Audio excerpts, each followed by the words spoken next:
Take three. Part two. Hi, back. This is the rest of what I picked up yesterday. Um, so went over to Sonic Boom and found a few things. Starting off with another 45. This is Brian Wilson.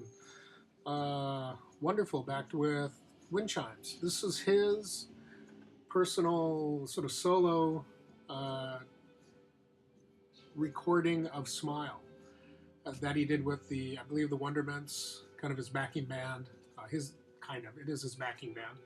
And if you don't have any Wonderments music, nothing on vinyl as far as I know, which is a shame, but look up Wonderments, one word, Wonderments. And if you like the Beach Boys, if you like pop, you like, you know, it's just great. Wonderments are fantastic. And just pick any one you can find. And one of their albums. One of the more recent albums, I think, is Kaleidoscope, which I just recently listened to because I sort of turned a friend of mine onto it. And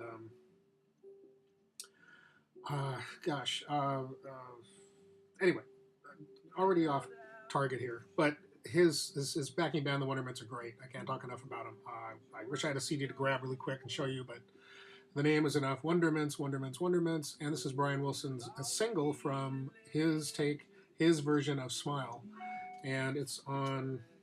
And what's cool is it's very nice, screen printed outer sleeve, and then the inner sleeve opens very similar to that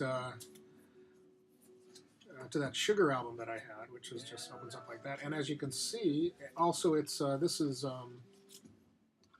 this has, I don't know if you can see or not, but it's kind of, oh yeah, this is such a crappy, you can kind of see it there. It's embossed framework around here, and even on this side as well, the back side. Again, embossed framework around there. It's hard to see, but also pretty cool. It's on sky blue vinyl.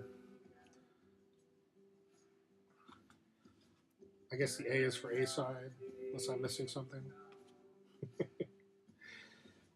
But must destroy. You got a robot on your label that says "must destroy."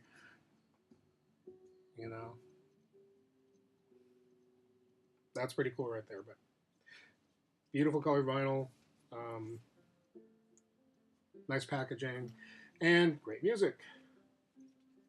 I foolishly passed when I saw a used copy in just great condition of the full vinyl version of this album, Smile, of his take of Smile. And yeah, I kind of regret not picking it up. So that's one that I'm going to be looking out for. I don't think it's too difficult to find. I'm sure I can find something on eBay. But, you know, I don't want to pay eBay prices. So I'll find one. I know I will. Fear not. So yesterday I picked up 10-inch record from Mount Eerie. It's a live album. Haven't heard it yet. But it is called Black Wooden Ceiling Opening. It's from 2008, Mount Eerie, October 30th, 2006, Anacortes, Washington. Has 6 songs on it: Appetite, Domesticated Dog, In Moonlight, Blue Light on the Floor, Don't Smoke, and Stop Singing. Printed in Canada. I will show you the vinyl, good old white vinyl, custom label, which is very cool. Mr. Opperman, if you're watching this, I know you're a fan of Mount Eerie, and I'm sure the Projectors. I think that was their earlier band, wasn't it? Projectors? I can't remember. Yeah, there's a lot of history to this band that I need to follow up on. So, and I believe this guy folds out into a poster, which I will attempt to show you. Attempt successful. Very nice. Suitable for framing. And then the back side here.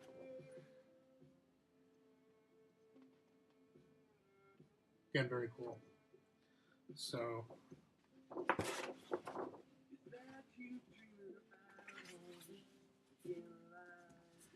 got it back together without destroying it.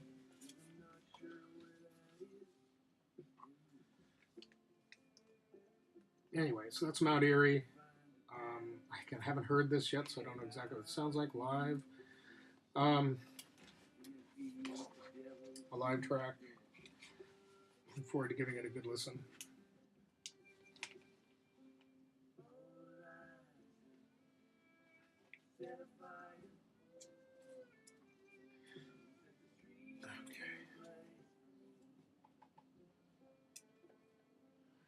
And you can hear the background again, just like in part one, listening to Douglas Miles Clark. And in part one, I have a link to where you can find this music on Bandcamp. So please take a look and a listen to his music. I'm really liking this album. Let's see. Okay, so just a few more things here. Got a couple of, so happy to find these because one for the graphics alone. This is English Beat 12-inch, Hands Off She's Mine, and Twist and Crawl on the Go Feet. Well, I say English Beat, it's the beat. On this particular one, it's the beat. That's how you know it's an import. Because over here, they had to be called the English Beat. Just like Suede had to be called London Suede, I guess. And black vinyl, so nothing special to show regarding that. And as if that wasn't enough, I've seen these before, 12-inch singles of the Beat, and they're just literally, they were beat. I mean, the packaging, the outer sleeve was just destroyed, and the vinyl could have been rescued. I guess I just didn't want to fool with it, but these were in such great shape I wasn't going to leave them behind. This is Jeanette, one of my favorite songs, and March of the Swivelheads, another cool B-side. Go Feet Records. I just love the graphics on these. This one. Yeah, this one has the Go Feet graphics on both sides, pretty much the same. This is interesting. And then this one, Go Feet on this side, and Go Feet on this side, but it has the girl dancing, which is very cool. So, great to have both of these. And last but not least, and really surprised to find this. At first I thought, oh, this is probably a reissue, and I don't think I have it. But then the more I looked into it, the more I was convinced that this is from '95. Has the rounded corners, has the original label, but it's Elliott Smith album, which is his second solo album. After Roman Candles, I think Roman Candles was his first album. And I was looking up, trying to decide, is this the real thing or not? It has the insert. So I try not to get fingerprints on the black insert. Almost impossible to do, but seem to be succeeding. I don't see any on there previously, so whatever kind of paper this was printed on, whatever kind of ink was used, bravo to them, because it is not holding anything. There's something else in here. Oh, cool. So yeah, I think this is an original from 1995 pressing. It doesn't feel 180 gram. It's close, but it's not quite the same. And it's got the Kill Rock Stars information on here. Suppose I could take a look and see if they list. Yeah, it says upcoming releases, August 2002, 2003. So this might be from 95. It's an early pressing, whatever it is, even though it may be a repress. So I have to see. It's definitely not a later pressing. There's a current pressing out now. So have to see. Yeah, it's for the 2002 catalog. So it may not be quite from 95, but this might be the first pressing of it after it was released in 95. I don't know. Brett, if you're watching this, maybe you could fill me in. I don't know the history of the vinyl all that well.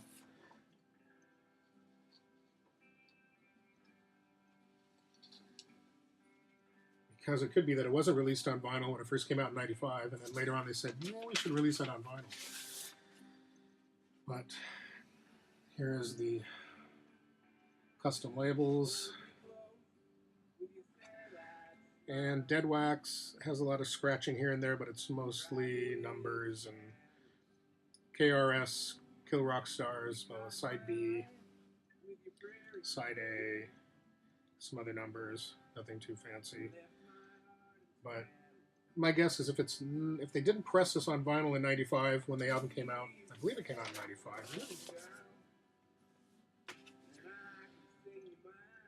I want to think that it came out in '95, but maybe it didn't. Bear with me as I look, because I'm curious.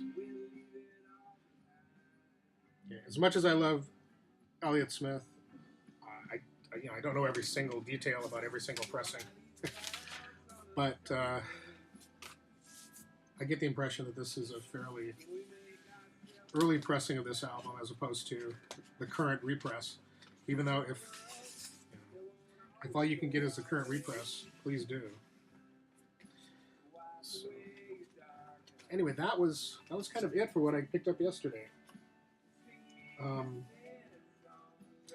This album, I haven't listened to it in a long time, so I look forward to listening to it. It's mostly Elliott Smith and a guitar. It's pretty much like an acoustic album. It's almost, I don't want to say a demo album, but it almost feels like a demo album from what I remember. I haven't heard it in a long time. There's occasional percussion going on as well, I believe. So, yeah. Anyway, really? 12 minutes? Okay. I'm trying to keep these things short, so... Anyway, thanks. It's part 2, and I appreciate you sticking around. Thanks again, Douglas. Great CD. Everything I've heard, I love. Thank you. Bye.